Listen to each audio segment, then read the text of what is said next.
itu ya cuma itu aja, gak ada yang lain. Jadi gak ada yang lain. Tapi saya tidak berharap punya mertua yang lain, cukup itu aja. Jadi begitulah Bu, kondisi kita dalam kehidupan. Kenapa kita harus menjadi pemaaf? Karena memang kita interaksi dengan manusia. Bayangkan kalau kita tidak bisa menjadi seorang pemaaf, kita menjadi seorang pendendam, apa yang terjadi? Maka Rasulullah mengatakan barang siapa yang punya sifat dendam walaupun hanya misalnya darah layak kerja dan Rasulullah. Jika ada di antara manusia orang beriman ini, ketika di dalam hatinya ada mikro darah, ada sebesar darah dari sifat dendam, apa kata Rasulullah? Layak kerja, maka dia tidak pantas menjadi penghuni surga. Karena yang layak menjadi penghuni surga adalah orang yang suka memberikan maaf. Yang tidak memberi maaf atau dia dendam, maka malah dia tidak menjadi penghuni surga. Tidak boleh menjadi penghuni surga. Ini pentingnya. Ya, kita menjadi seorang yang pemaaf. Memberi maaf sama meminta maaf itu kira-kira berapa mana? Berat memberi maaf atau berat meminta maaf? Ya. Nah, pertanyaan saya, pernahkah ibu merasakan dalam suatu kondisi bertengkar dengan seseorang atau bertengkar dengan suaminya yang sama-sama kedua merasa benar? Ibu merasa benar, suaminya merasa benar. Ini yang susah. Kalau jelas-jelas yang satunya salah, maka gampang kita memberi maaf, dia meminta maaf. Tapi ketika ada suatu peristiwa, satu posisi, ibu merasa benar, suaminya merasa benar, atau lawan kita atau orang yang bermusuhan dengan kita merasa benar, ini yang benar. Apa yang ibu lakukan?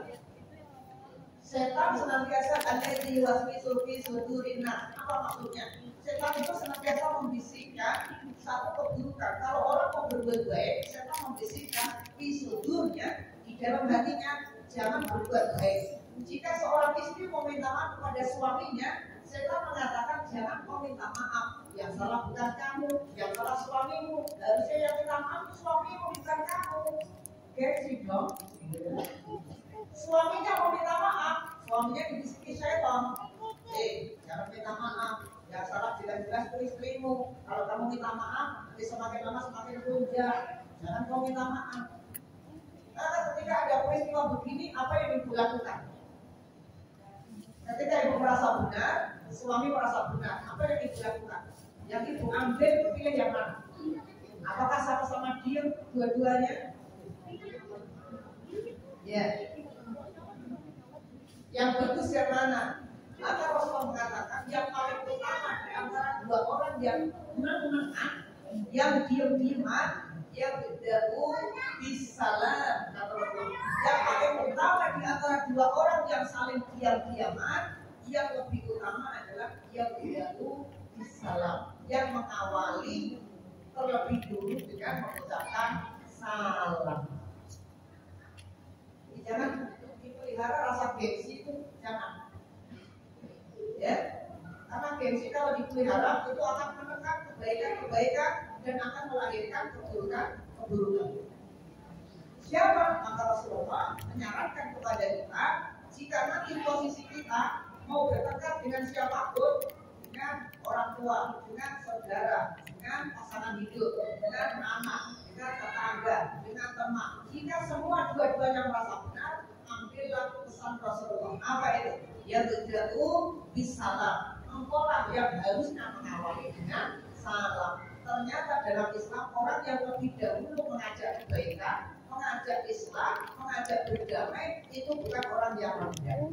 Kalau dia paham dari sini, ternyata orang yang lebih diutamakan di hadapan Allah. Gimana Ustaz?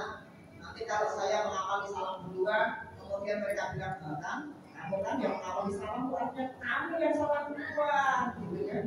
Kalau dia bilang seperti itu, biarkan saja. Yang penting Allah menganggap kita lebih utama dari dia. Jadi tetap kita harus mengutamakan lebih dahulu menggunakan salam. Dan tidak ada kata-kata yang terbaik ketika kita lagi sedang sedang bertengkar dengan orang, jangan ngomong apa-apa dulu. Yang paling utama adalah disalam dengan ucapan salam. Setelah itu ngomong yang lain, Assalamualaikum mas. Itu dulu. Baru lagi susul dengan kalimat berikutnya, Assalamualaikum mas. Minta uang dong misalnya. Jangan tiba-tiba langsung minta uang dong mas. Jangan. Rasulullah mengatakan yang dari awali, ya, utamakan jauh salam. Ini perkataan yang terbaik pada saat kita bertengkar. Tidak boleh ada kata-kata lain kecuali dengan salam. Setelah itu terserah ibu mau ngomong apa silakan, yang penting baik. Ya. Jadi orang yang lebih utama dari dua orang yang bersatu, dari orang yang bertengkar adalah orang yang berusaha lebih dahulu untuk mengajak berdamai. Caranya dengan terlebih dahulu mengucapkan salam. Kalau nggak dijawab bagaimana? Namanya orang lagi marah, Bu. Nggak dijawab bagaimana? Kalau nggak dijawab, yang mengucapkan salam tetap mendapat pahala. Pertama, pahala mengucapkan salam. Surah ayat 18. Mayatilu min qaulin tidak ladai raqibun atid. Setiap ucapan yang dikeluarkan orang akan dibalas sesuai dengan ucapannya. Kalau baik dibalas pahala dan dicatat raqibun atid. Yang kedua, dia mendapatkan pahala karena ingin apa tadi? Ingin islah, ingin berdamai. Pertama, ucapan salamannya mendapat pahala. Yang kedua, niat ingin berdamai mendapat pahala walaupun tidak mendapat respon. Kalau nggak dijawab bagaimana? Yang mengucapkan salam mendapat pahala, yang tidak menjawab salam hukumnya yang namanya jawab salam hukumnya sunnah atau wajib. Yang sunnah itu adalah orang yang mengucapkan salam, yang menjawab salam hukumnya wajib. Maka ibu mengucapkan salam mendapat pahala. Jika tidak direspon dan tidak dijawab, malah dipengosi, Assalamualaikum mbak. Ibu dapat pahala, yang pengos dapat Assalamualaikum mas.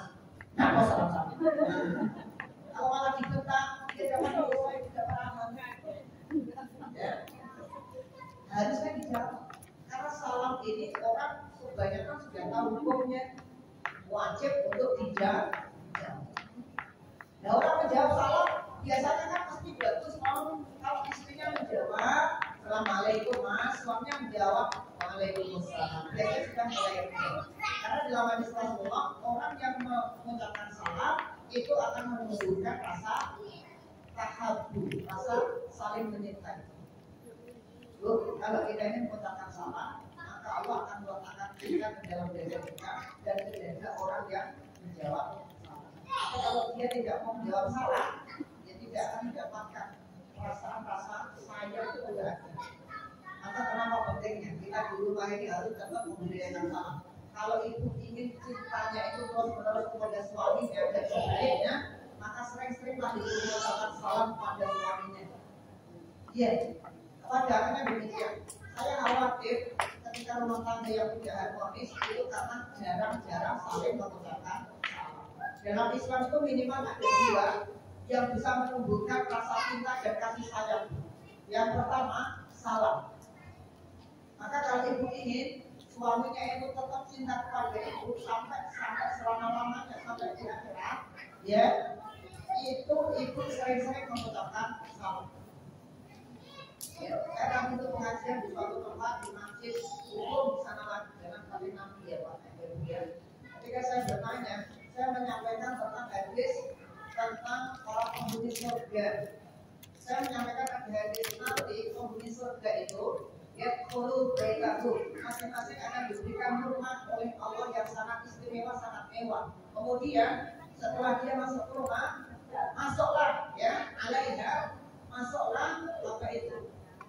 Dua orang bidadari kepada laki-laki itu. Bidadari itu mengatakan salam alhamdulillah alladzi ahyaka lana, atau bidadari itu. Maka ketika saya bertanya, nanti bapak akan ketemu bidadari di surga. Kira-kira bapak bagaimana? Ketemu bidadari di surga atau istrinya di dunia? Apa jawaban bapak-bapak itu?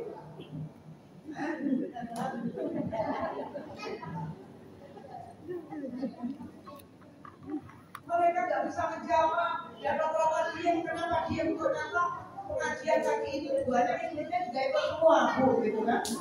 Saya yakin. Termasuk tadi saya tuh ngajak istri saya, kan maknya jauh sekali berjalan sekitar 1,5 jam dekat-dekat Memphis. Akhirnya saya bilang, saja kalau ini istri bapak nggak ikut, bapak akan menjawab, oh paling punya dia dari saudara, gitu kan? Karena yang ada benaknya itu adalah istrinya yang penuh kekurangan selama ini yang seperti dilihat. Padahal di surga kan tidak seperti itu. Allah menyempurnakan fisiknya, bentuknya, perkataannya, semua akan menjadi sempurna ketika orang di surga. Maka disampaikan oleh Allah dalam Al-Quran surat Al-Insyiqaq ayat yang ke-9. Allah menyampaikan wa yanqalibu ila ahli masrura. Seorang suami itu nanti jika ketemu dengan istrinya yang dari dunia, mereka lebih senang, lebih cenderung dalam keadaan masrura, bahagia. Bila dari surga itu dirayakan sama seorang suami itu nanti lebih memilih istrinya yang dibawa dari dunia itu. Walaupun dulu ketika di dunia momennya tak ketulungan, rewetnya luar biasa, nggak mau diam. Kalau ngomong misalnya, nanti itu suami itu senang apa yang kayak begitu. Tidak dari surga nggak pernah tidak. Kan Allah mengatakan, sekarang ibu lihat surat Al-Insyiqaq ayat 9 dan dia tafsirnya. Nanti kita ini akan dipertemukan dengan keluarga kita, orang tua ketemu anak, suami ketemu istri, istri ketemu suami dalam keadaan masrur. Masrur itu artinya bahagia, ya, gembira. Maka suami ketemu istri itu masrur, senang sekali, senang. Ya Rasulullah, Rasulullah.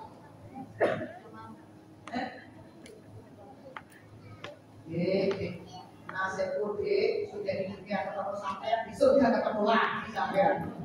Itu namanya Rasulullah. Tidak ada orang ngomong gini itu tidak ada. Tidak ada.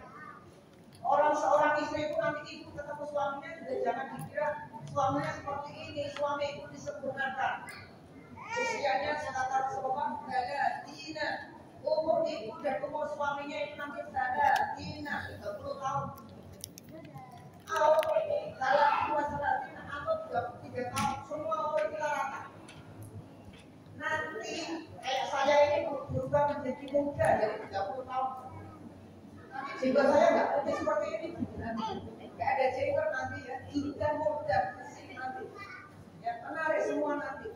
Jangan dibayangkan suami ibu seperti suami yang sekarang, yang pelit, yang selimutan, nggak mau jujur, gitu kan? Yang kan nanti tidak semua disempurnakan, anaknya bagus, omongannya bagus, semua sudah bagus, yang bagus, orang yang bagus semua. Ya, begitulah mereka. Maka kalau ibu nanti kepengen masuk surga bersama-sama dengan suaminya, ingat, this apa? Ibu harus menjadi pemaaf untuk suami. Kalau ingin ibu nanti menjadi penghuni surga bersama dengan anak-anaknya, berikan maaf kepada anak-anak, maka akan bisa masuk. Kalau ibu nggak mau memberi maaf, bisa saja ibu yang masuk surga duluan, suaminya masih di neraka karena ibu nggak beri maaf. Ya Allah, takut di neraka. Tidak menjadi sunnah. Ya, saya mau nanya, utama mana orang yang memberi maaf dengan orang yang minta maaf? Ayo. Itu cari dalam ayat-ayat. Saya sudah teliti semua dari mulai ya surah Al-Fatihah sampai kembali surah An-Nas. Semua ayat yang ada dalam Al-Quran itu sifatnya adalah perintah untuk memberi maaf. Di antaranya Al-Imam 134. Kemudian Al-A'raf 199. Ada lagi tadi dalam Al-Imam 134, ada juga dalam Al-Quran surat At-Taubah ayat yang ke-14. Semua Allah memerintahkan kita untuk menjadi orang yang memberi maaf.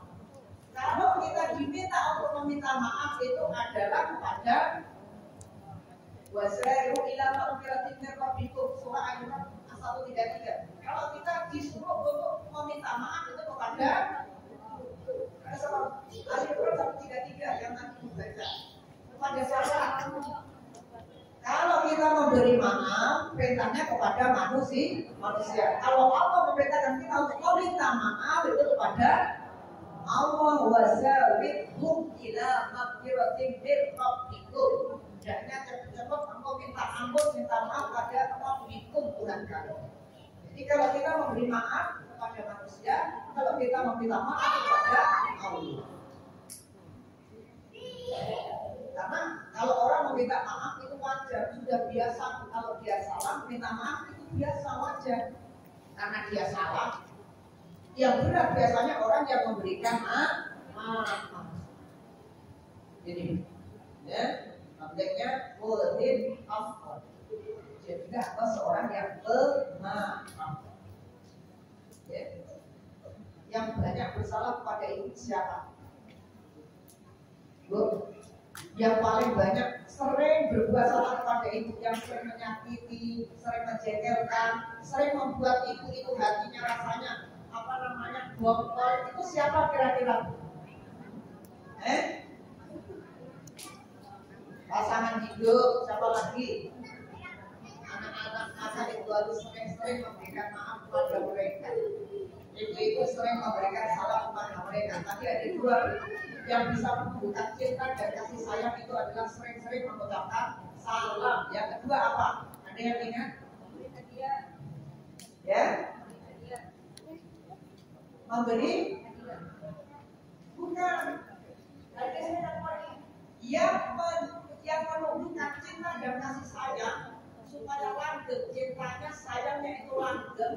Pertama sering-sering mengucapkan salah. Ini resep dalam keluarga rumah tangga kita. Yang pertama sering mengucapkan salah. Yang kedua saling memberikan hadiah. Rasulullah mengatakan tahadu. Salinglah kalian memberi hadiah, maka hatimu akan diberikan tahadu, saling menyintai dan menyayangi. Maka sering-seringlah ibu memberikan hadiah kepada anaknya dan sering memberi hadiah kepada suaminya. Memberi hadiah itu seharusnya kepada orang yang sedang kita benci, supaya hati kita luntur kebencian. Selama ini memberikan hadiah kepada orang yang dicintai saja kan? Ya kan? Seharusnya tidak.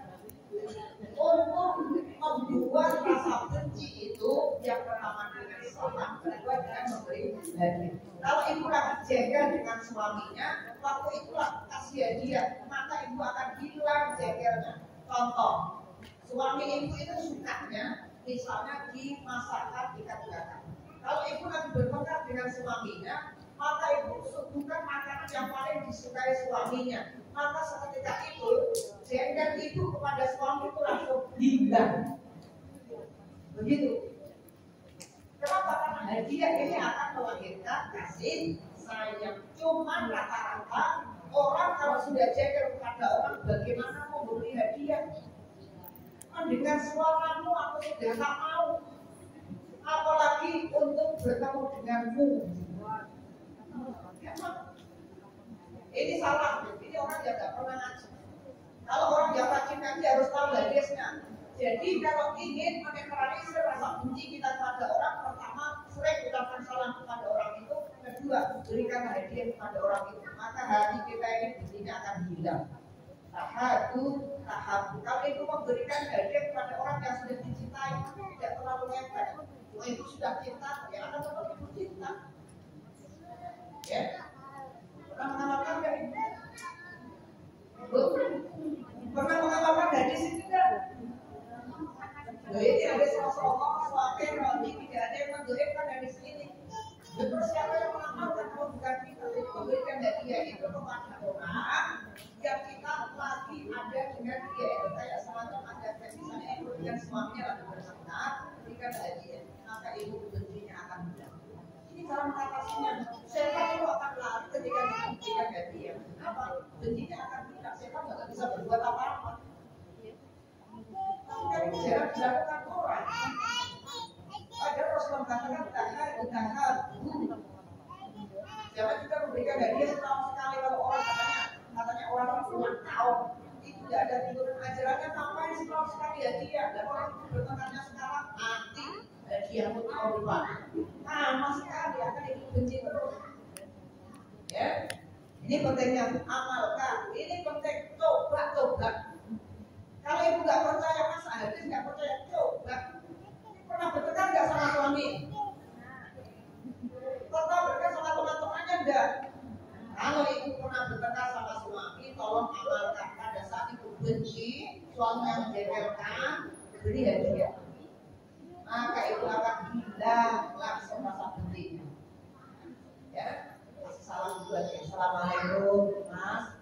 Ini mas saya buatkan ikan bakar dulu. Suaminya itu masih kaget. Ini lagi berkawan dengan saya. Lagi saya sakiti kok. Kok mau dia mengucapkan salam? Kok mau kasih masakan saya yang paling saya sukai? Ini luar biasa. Kalau bisa tak kasih belanjamu naik depan deh. Naik belanjamu nanti. Orang itu kan gengsi karena syaitan itu ulas isu mas. Ya.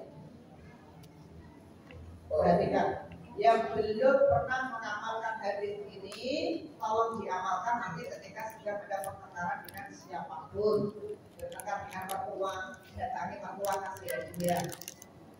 Saya lagi jaga dengan mertua, kasih hadiah mertua. Mertua, assalamualaikum, saya kasih hadiah ke mertua. Oh, dulu kalau begitu nanti tolong ya, itu di belakang ada beras panggil bawa pulang. Begitu. Ya, saya kira ini yang penting untuk kita amalkan. Cukup ya, buat apa kita bahas sampai sini ya. Beri maaf cukup.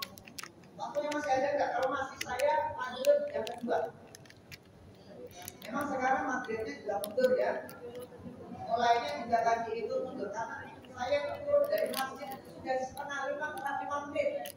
Turun dari masjid yang kita salam diri turun dari masjid saya pulang rumah saya sudah jam 16.25.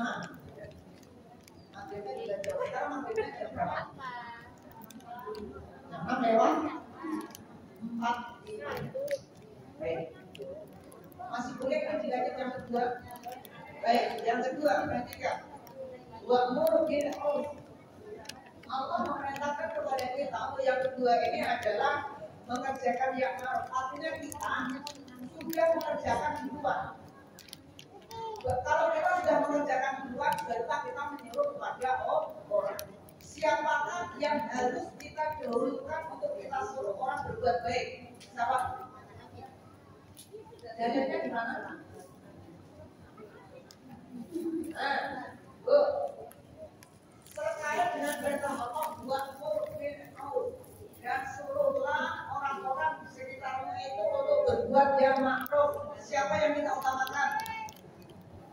Surat At-Tahrim ayat yang ke-6 itu jawabannya.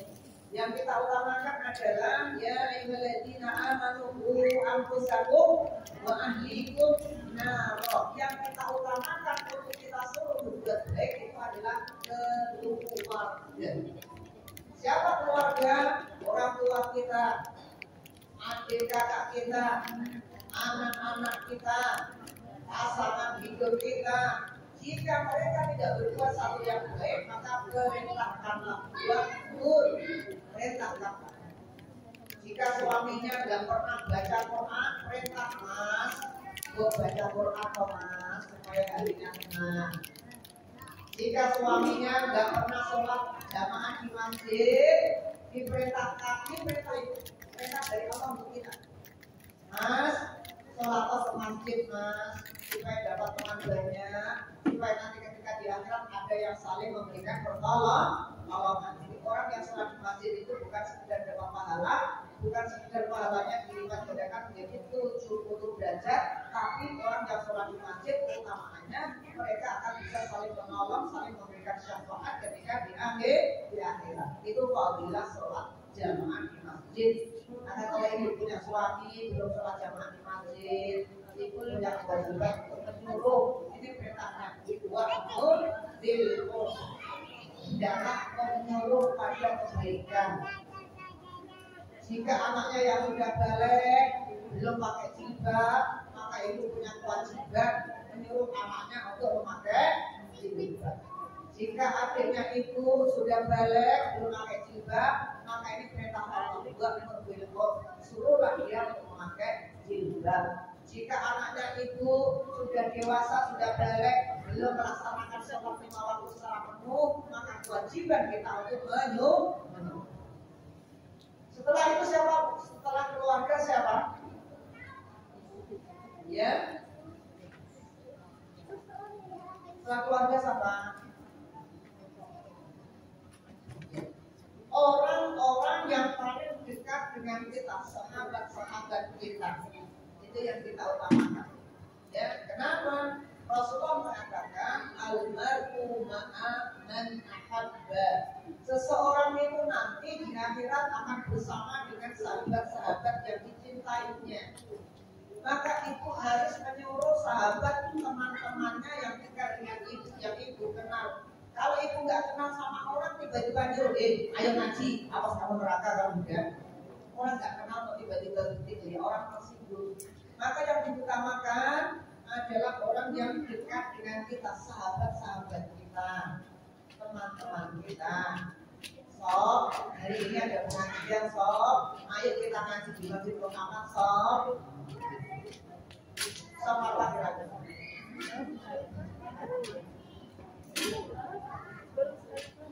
Ya.